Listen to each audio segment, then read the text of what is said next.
Now, ladies and gentlemen, may we request the representative of Senator Pangilinan for a short message.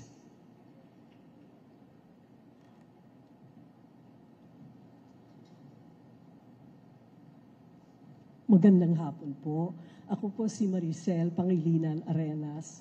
Ako po ang panganay.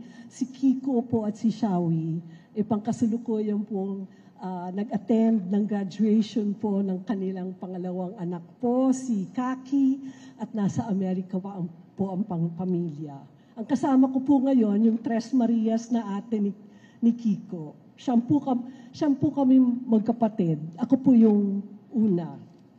So in behalf po of Kiko, maraming salamat po.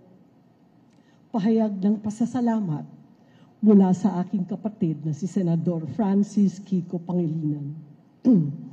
With deep humility and immense gratitude, I accept the mandate given to me by the Filipino people. Una sa lahat, nagpapasalamat ako sa Diyos sa biyaya ng tagumpay na ito. Sa Kanya ang lahat ng kapurihan.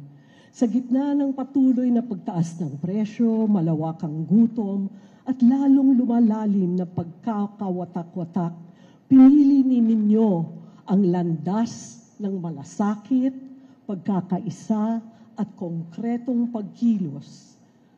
Walang puwersang politikal na hihigit pa sa taong bayan na tumataya, kumikilos at naninindigan tungo sa isang layunin. At napatunayan natin muli ito sa ating tagumpay. Sa awa ng Diyos at sa lakas ng taong bayan, yung imposible naging posible.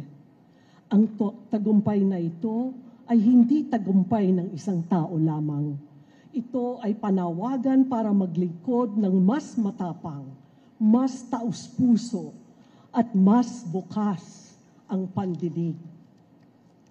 Para sa bawat magsasaka at mangingisda, bawat manggagawa, bawat solo parent, bawat inang nagtitipid at yung isisubo na lang niya, ibibigay niya sa kanyang mga anak.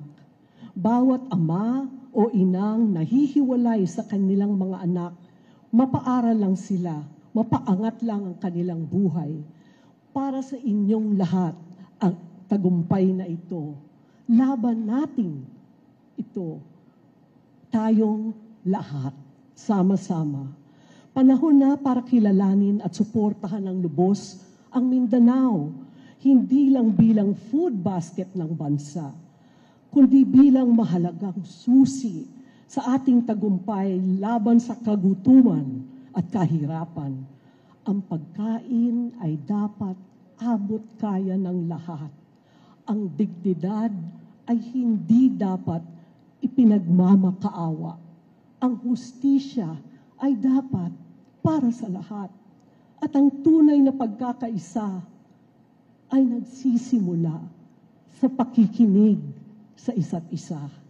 Walang kulay ang gutom, walang kulay ang solusyon, walang hinihintay ang awa. Bumabalik ako sa Senado, hindi lang dala ang mga pangako, kundi ang layunin.